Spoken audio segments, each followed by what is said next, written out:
오늘 본문 말씀 통해서 은혜 받을 말씀의 제목은 더 큰 승리를 위한 믿음의 사람이 되라. 한번 받아서 하실까요? 더 큰 승리를 위한 믿음의 사람 되라.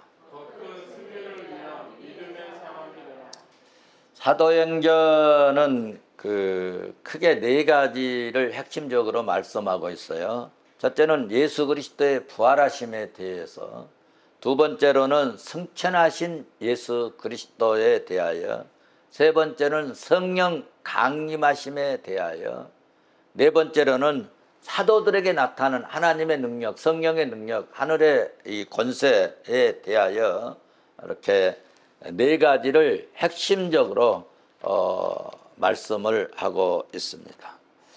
그런데 오늘 본문은 사도행전 오늘 본문 1장은 1장 중에서도 아주 핵심적인 부분인데, 예수 그리스도께서 하신 말씀을 제자들이 믿고, 그리고 그 강림을, 성령 강림을 아주 간절히 기다리면서 한 곳에 모여 전혀 기도에 힘썼다는 사실을 우리에게 전해주고 있습니다. 예수님께서 승천하시기 직전에 하신 말씀의 내용이 1장 8절에서 말씀하고 있는데, 오직 성령이 너희에게 임하시면 너희가 권능을 받고 예루살렘과 유대와 또 사마리아와 땅끝까지 이르러 내 증인이 되리라 라고 제자들에게 말씀을 하셨습니다. 저는 이 말씀을 참 좋아합니다. 그래서 한때는 강단에 이런 말씀을 붙여놓기도 한 적이 있습니다. 예수님께서 예루살렘과 온 유다와 사마리아와 땅끝까지 내 증인이 되리라는 이 내용이 예수님의 지상명령이라고 그럴까요? 마지막 명령이라고 그럴까요? 그래서 아주 중요한 이 제자들에게 당부하고 부탁하고 명령하신 말씀이지 않습니까? 그러면 제자들이 예루살렘으로 나가서 혹은 유대로 가서 사마리아로 막 가서 또 땅끝까지 이르러 빨리 지금 예수님의 하신 이 말씀을 증언해야 되지 않겠습니까? 그런데 제자들을 보면 120명이 성도들이 전도하러 나간 것이 아니라 오늘 마가의 다락방에 모였다는 것입니다. 이상하지 않습니까? 제자들이 한 곳에 모여서 기도만 하고 있었다는 것입니다. 여기에 중요한 영적 교훈을 우리가 받을 수 있는데, 영적 교훈은 복음을 전파하기 전에, 전도하기 전에, 일하기 전에 먼저 성령의 능력을, 하나님의 은혜를 체험하는 것이 우선 되어야 한다는 것입니다. 교회의 일은요, 성령의 능력을 힘입어야 되는 것입니다. 교회의 일은 성령의 능력을 힘입지 않고는 일하면서도 막 불평을 합니다. 짜증을 냅니다. 하나님이 주신 능력을 힘입지 아니하고 일하면 때로는 원망도 하고 투덜거리면서 하니까 교회 공동체가 불안해지고 분위기가 삭막해지는 것입니다. 그런데 예수님을 만난 사람, 성령의 능력을 힘입어서 일하는 성도는 어려움이 좀 있어도, 힘이 좀 들어도 나를 써주심에 감사하고 내가 이렇게 일할 수 있음에 기뻐하는 것입니다. 주의 일에 힘쓰는 것을 기쁘고 즐겁게 생각하고, 주님, 나도 이만큼 할 수 있게 하심을 정말 감사합니다 라고 고백하고 일할 수 있음에 기뻐하는 것입니다. 어떨 때는 주님, 기도하면서 나 같은 것이 이렇게 일할 수 있어서, 나 같은 것이 이렇게 쓰임받을 수 있어서 기도하면서 눈물이 날 때도 저는 한두 번이 아니었습니다. 그런 의미에서 우리도 함께 모여서 기도하고 은혜 받고 예배하다가 위에서 오시는, 하늘에서 오시는 성령 하나님 만나시고 말씀 듣다가 성령의 능력을 체험할 수 있기를 주의 이름으로 축원합니다. 사랑하는 성도 여러분, 우리가 이 세상에 살면서 예수님 때문에 큰 승리를 맛볼 때가 많지 않습니까? 믿음으로 어려움을 이기고 하나님의 은혜로 내가 여기까지 왔다. 정말 하나님의 은혜 주셔서 내가 이 정도 산다. 정말 하나님이 은혜 주셔서 이 어려움을 이기고 승리할 때가 많았지 않습니까? 그런데 그 승리 이후에 어떻게 해야 할지를 몰라서 허전함을 느끼고 어떤 경우에는 낙담하고 좌절감에 빠질 때도 있습니다. 이런 경우, 혹시 이런 때가 있었다면 우리는 오늘 본문에서 예수님 제자들 통해서 성공 이후에, 승리 이후에 무엇을 어떻게 해야 되는지를 배워서 오늘 승리보다 더 큰 하나님의 이 은혜와 더 큰 하나님의 축복을 여러분 기대하는 종들이 되시기를 주의 이름으로 축원합니다. 오늘 본문 1장 14절 말씀을 꼭 배워야 할 것은 더불어 마음을 같이하여 전혀 기도에 힘쓰니라. 봐보십시오. 예수님께서 십자가에 죽으셨는데 3일 만에 부활을 하셨잖아요. 얼마나 감격스럽고, 여러분 이보다 예수 믿는 사람이 더 큰 승리가 어디 있겠습니까? 기뻐 뛰었을 것입니다. 저 같아도 야, 예수님이 살아났단 말이야. 야, 야호, 예수님, 주여, 우리의 승리를 주님이 사심으로 나타나셨습니다. 예수님이 승리하셨습니다. 우리도 승리했다고. 아마 저 같았으면은, 그때 당시 아마 최 목사 있었으면은 압박카트를 하면서 야, 예수님 살아나셨다.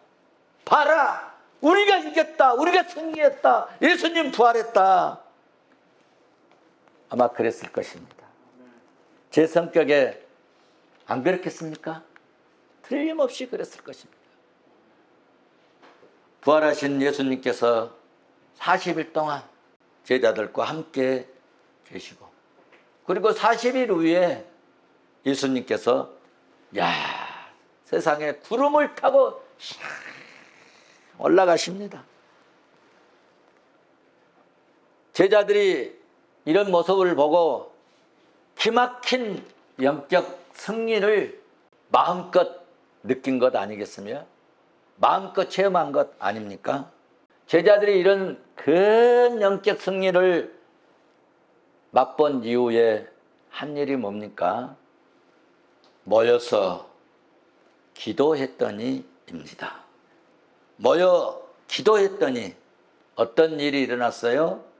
불같은 성령이 임했습니다.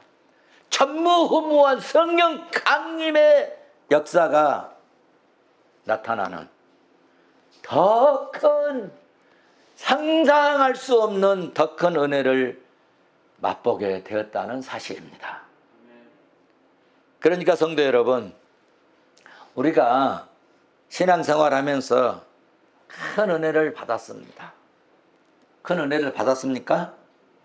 큰 승리가 있었습니까? 큰 축복을 받았습니까? 그 다음에 해야 할 일은 또 그 승리에 취해서 세상으로 나가는 것이 아니라 그 승리를 체험했다면 또 주님 감사합니다 하고 교회로 돌아와서 뭐 해야 돼요? 모여서 기도하고, 교회에서 모여서 찬양하고, 교회에서 모여서 예배하면 또 다른 하나님의 은혜를 하나님이 부어주신다는 이야기입니다. 그러면 더 큰 승리, 더 큰 놀라운 성공적 인생이 된다는 이야기입니다. 성경에 보면은요, 승리 이후에 좌절감에 빠져버리고 낙담하고, 그래서 이제 나는 못 하겠다, 나 이제 못 해먹겠다, 막 쓰러지고 자빠진 사람이 있어요. 그런 사람 중에 한 사람 제가 소개한다면, 여러 사람이 있지만 한 사람만 대표적으로 소개한다면 엘리야 선지자입니다. 여러분 너무나 잘 아는 엘리야 선지자는 갈멜산에서 영적 전쟁에서 대성을 거둔 선지자 아닙니까? 열왕기상 18장 여러분 19절에서 엘리야 선지자는 이 선지자 450명, 아세라 선지자 400명 갈멜산으로 다 모으게 하고 그때부터 영적 전쟁을 하는 겁니다. 혼자 말이요, 혼을 단신. 이렇게 강력한 성령의 역사로 다 나와봐라, 바알신 선지자들 다 와봐라, 아세라 선지자들 다 와봐라, 내가 살아계신 하나님, 나 혼자도 너희들 능히 이길 수 있다 하니까 하나님께서 음성을 주셨어요. 무슨 음성을 주셨느냐? 빗소리를 주셨어요. 41절을 보시면 큰 빗소리가 있나이다. 할렐루야.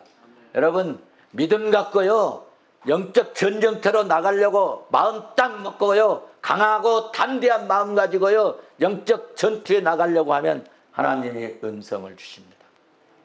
하나님이 함께 하실 줄로 믿습니다. 그리고 기도하는 것입니다. 42절 봐보십시오.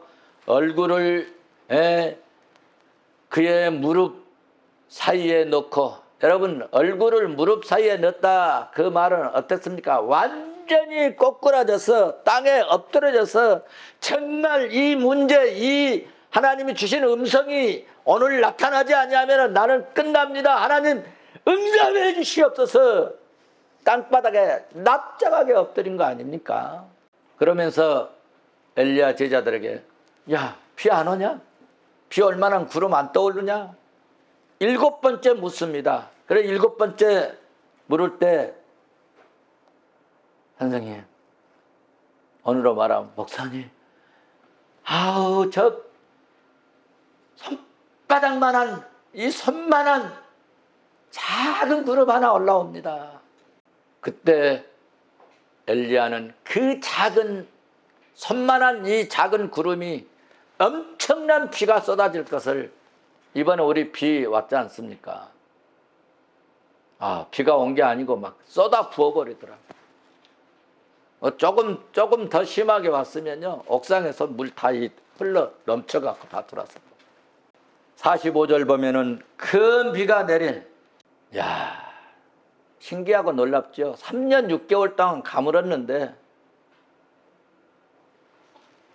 이 바알신의 선지자들, 아세라신 선지자들이 그렇게 그들을 신을 부르고, 나중에는 막 응답이 없으니까 자기 몸을 칼로 막 찢고 막 긁고 그렇게 부르짖고 했는데도 비 한 방울, 이슬 한 방울 떨어지지 않았는데 엘리야 선지자가 기도할 때 비가 내렸습니다. 왜 이런 비가 내렸을까? 왜 엘리야 선지자가 기도할 때 이런 능력의 역사가 나타났을까? 할 때에 여러분 18장 46절에 그렇게 말씀하고 있습니다. 여호와의 능력이 엘리야에게 임하매. 할렐루야. 여호와의 능력이 엘리야에게 임하게. 엘리야가 능력이 있어서가 아니고 여호와께서 하나님의 능력을 엘리야에게 힘입혀 주셨다는 이야기입니다. 그래서 바알신 선지자 450명과 아세라신 선지자 400명 850대 1에서 여러분 영적 이 싸움에서 이길 수 있었던 것은, 그러므로 하나님의 능력이 하나님의 능력이, 하나님의 은혜가, 하나님의 권세가 임했기 때문입니다. 할렐루야. 엄청난 승리였습니다. 그런데 19장 2절에 가서 보면 이세벨이가요, 엘리야 선지자가 자기가 섬기는 이 선지자들을 기손 시내가에 가서 850명 다 합쳐 죽였거든요. 너도 그렇게 죽여버리겠다 하니까 그 소리를 엘리야에게 누군가가 전달해 주었습니다. 그래서 엘리야가 어떻게 했습니까? 19장 3절에서 무엇을 위해 도망했어요? 자기의 생명을 위해서 도망했어요. 주님을 위해서 도망한 게 아니고 자기의 생명을 위해서 도망을 부엘세바에서,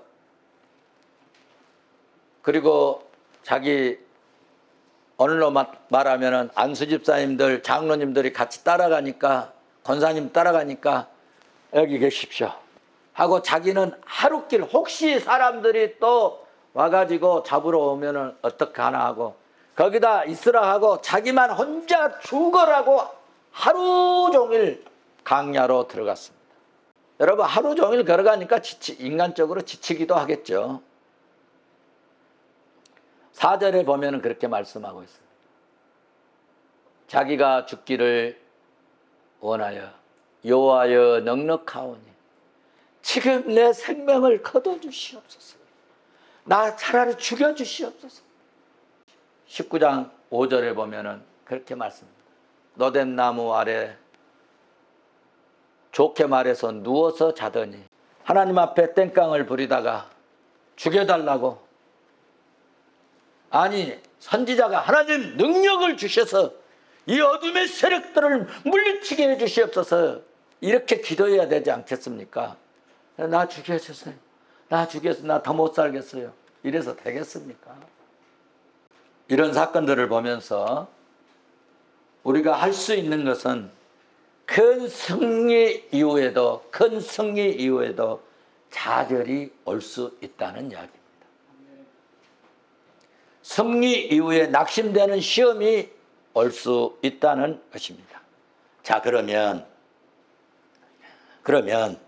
왜 이렇게 엄청난 여러분 은혜와 능력을 힘입고 큰 승리 후에 좌절되고 낙심된 시험은 여러분 크게 두 가지입니다.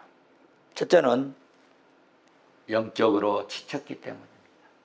사랑하는 성도 여러분, 우리가 세상 살아가면서 왜 좌절감에 빠질까요? 사탄의 역사가 있기 때문에 좌절감에 빠집니다.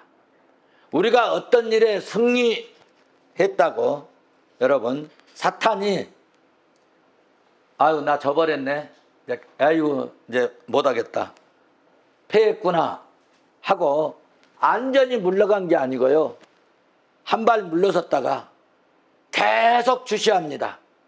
틈만 나면 공격합니다. 다시 옵니다. 힘이 빠질 때, 믿음이 빠질 때, 믿음이 나약할 때 그때 틈을 타고 들어오는 것입니다. 그때 틈새만 있으면. 마귀는 한번 여러분 패배했다고 포기하지 않습니다. 예수님을 유혹했던 마귀가 예수님께 이 돌덩어리 떡되게 해라고 시험을 했어요.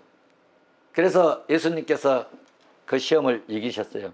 아이고 졌네, 아유 예수님 못 해보겠구나 하고 도망갔어요? 아닙니다. 또 왔잖아요. 두 번, 세 번 오잖아요. 예수님께도 사단이, 마귀가 두 번, 세 번 이렇게 공격을 했지 않습니까? 그러므로 우리 성도들이 항상 명심하고 꼭 기억해야 될 말씀이 있습니다. 고린도전서 10장 12절에서 말씀합니다. 선줄로 생각하는 자는 넘어질까 조심하라. 여러분, 이 초신자들은요, 넘어져 봐야 별것도 아니에요. 마귀는 일하지 않는 자에게 역사할 필요도 없는 것입니다. 마귀가 누구에게 역사할까요? 일하는 사람에게 역사합니다. 아무 일도 안 하는 사람은 좌절감 느끼지도 않습니다. 일하지 않는 사람은요, 좌절감에 빠지지도 않아요. 그러면 왜 일하다가 지치게 될까? 그 이유는 우리 인간의 힘이 한계가 있기 때문인 것입니다. 우리 인간의 힘은 독립적인 것이 아니에요.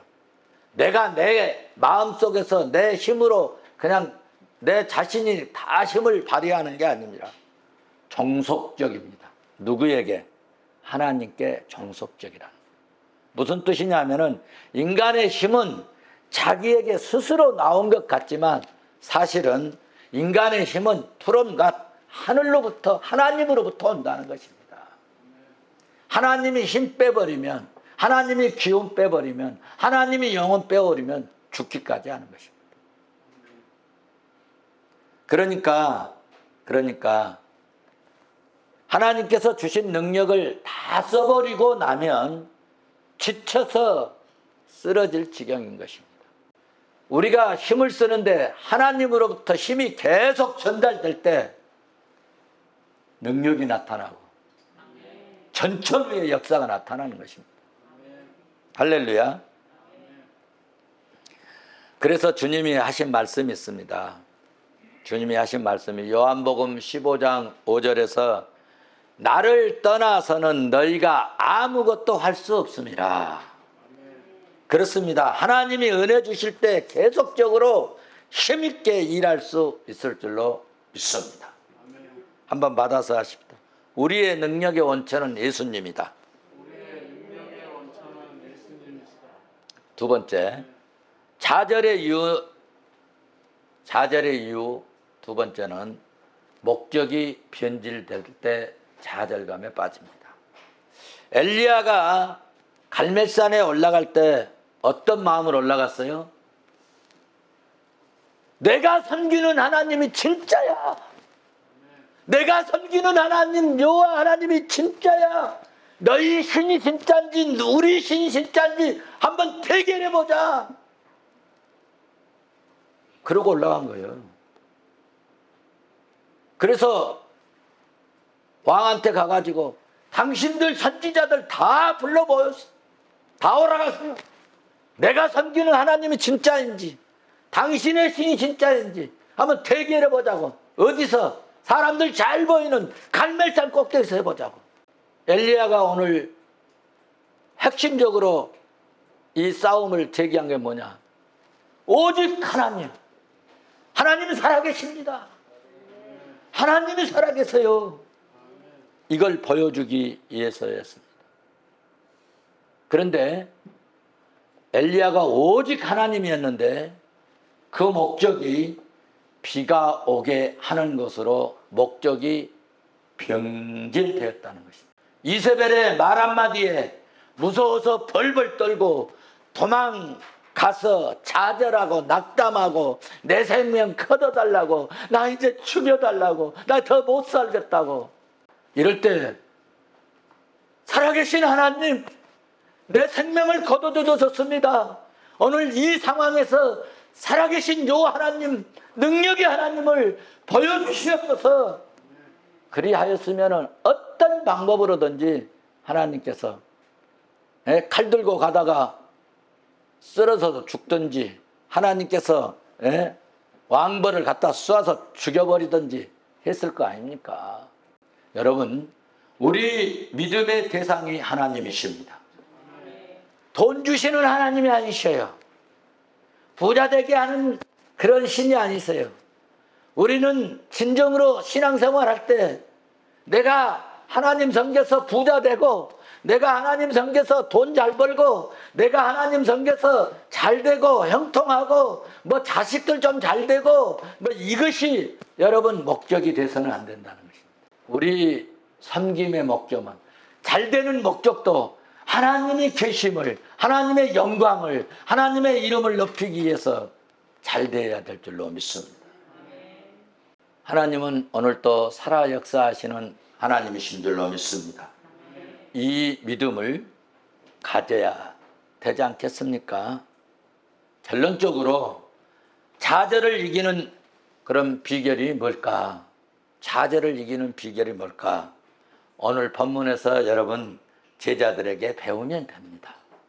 전혀 우리 어떻게 신앙생활을 했다 할지라도 오늘 우리 제자들에게 배워서 정말 좌절감이 오고 낙담이 오고 이럴 때 어떻게 하면 좋아? 라고 생각이 들고 정말 죽을 지경입니까?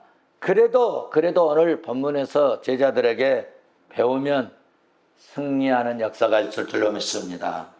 사도행전 1장 12절에 제자들이 감람원이라는 산으로부터 예루살렘에 돌아왔습니다. 돌아오니 무슨 말씀입니까? 제자들이 성도들이 예루살렘으로 다시 돌아왔다. 여러분 성경의 예루살렘은 영적 성지입니다. 오늘로 말하면 교회라고 비유할 수도 있습니다. 교회라고 상징할 수도 있습니다. 어리석은 자들의 특징은 뭡니까?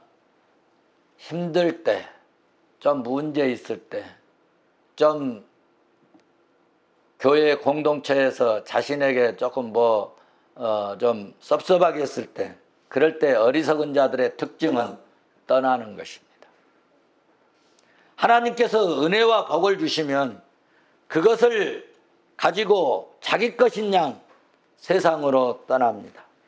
이런 사람은요, 성경을 보던 우리가 그동안 지켜보았던 역사를 보던 이런 사람은 끝이 좋지 못하고 마침내 망합니다. 그런데 오늘 제자들은 기도하러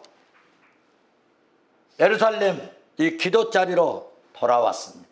성령이 임재할 자리로 돌아왔습니다. 예배할 자리로, 찬양할 자리로 돌아왔습니다. 돌아오는 성도 되시기를 주의 이름으로 축원합니다. 신앙생활에서 돌아오는 것이 매우 중요합니다. 탕자도 여러분 돌아왔을 때 청량 못할 아버지의 그 축복을 받았지 않습니까? 두 번째, 성령이 오실 때까지 기도하며 기다렸다는 것입니다. 여러분, 좌절감을 이길 수 있는 비결이 성령이 오실 때까지 기도하면서 기다렸다는 것입니다. 제자들은 여러분 이제 예수님 곁에서 떠나버렸어요. 낙담하고 좌절할 수 있겠지만은 그들은 주님의 말씀을 믿고 주님이 하신 그 말씀을 믿고 오직 성령 하나님을 기다리면서 오로지 기도에 힘을 썼다고 12절은 말씀하고 있습니다. 사랑하는 성도 여러분, 일하다가 지치고 낙담할 때, 허탈해질 때, 낙심태하고 좌절감을 주는 이 마귀의 속삭임에 넘어지지 마시고 오로지 기도하면서, 오늘 제자들처럼 오로지 기도하면서 하늘에서 임할 능력을 기다릴 수 있기를 바랍니다. 흔들릴 때 오로지 기도하면서 14절 끝부분에 더불어 마음을 같이하여 오로지 기도에 힘씁니다. 여러분 이런 데 읽을 때는 어디에다 힘을 써야 돼요? 오로지 기도에 힘씁니다. 오로지. 다른 거 막 말할 것 없어요. 원망할 것 없어요. 불평할 것 없어요. 나 왜 이러지? 이걸 할 것 없어요. 기도하면 하나님께서 때가 되면 은혜를 주시는 거예요. 흔들릴 때 오로지 기도하면서 여러분 기다리는 좀 여유 있는 종들 될 수 있기를 바랍니다. 믿는 자는, 기도하는 자는, 기다리는 자에게 하나님께서 은혜를, 하늘의 능력을 힘입혀 주실 줄로 믿습니다. 사탄은 기다리지 못하게 합니다. 그러나 하나님의 일꾼들은 성령이 임하실 때까지 예루살렘에 돌아와서 기다려야 합니다. 그러면 성령이 임하십니다. 능력이 임하십니다. 하나님의 음성을 들을 수 있게 될 줄로 믿습니다. 기다림이 없는 사람은 교만하든지 아니면 좌절하든지 방탕하든지 망하든지 합니다. 그러나 예수 믿는 사람들은 예수 그리스도를 바라보기 때문에 여러분 그 피 묻은 십자가 하나님이 은혜 주시겠지. 하나님이 도우시겠지. 설마 하나님 나를 망하게 하시겠어? 하나님 도우실 줄로 믿습니다. 이 좌절감 속에 일어나게 하실 줄로 믿습니다. 하나님은 승리하시는 하나님입니다. 하나님은 여호와 니시십니다. 하나님은 여호와 라파십니다. 치료하실 줄로 믿습니다. 라고 기도하면 하나님은요 우리 기도를 들으실 줄로 믿습니다. 여러분 예수 믿는 사람들은 예수 그리스도를 바라보기 때문에 좌절하지 않습니다. 실망하지도 않습니다. 주신 이도 하나님이시오 거두신 이도 하나님이시라고. 욥이 그랬지 않습니까? 그래 욥이 망했습니까? 내게 능력 주시는 자 안에서 모든 것을 할 수 있다고 바울이 그랬지 않습니까? 하나님이 은혜 주시고 하나님이 하늘의 문을 여시고 승리의 문을 여시고 축복의 문을 여시고 여러분 하늘의 보고를 여시면 그때 내 육신의 창고도 쌓이게 될 줄로 믿습니다. 우리에게 이런 영성이 필요합니다. 승리 후에 좌절한 엘리야가 되시겠습니까? 아니면 승리한 후에 하나님께서 돌아온 제자들이 하나님께로 돌아온 제자들이 되겠습니까? 우리는 제자들을 본받아서 엎드려 기도하고 모든 것이 하나님의 은혜라고 기다리는 믿음으로 살 때 승리 후에 여러분 더 큰 또 다른 제가 표현하는데 그것도 거기까지만 해도 좋지만 그것까지 하면 또 다른 하나님의 축복이 예비될 것이다. 또 다른 하나님의 축복이 있을 것이다. 그래서 우리가 기다리는 이 믿음으로 살 때 승리 후에 더 큰 승리를 맛보게 될 것을 믿는 저와 여러분 되시기를 주의 이름으로 축원합니다. 축원합니다.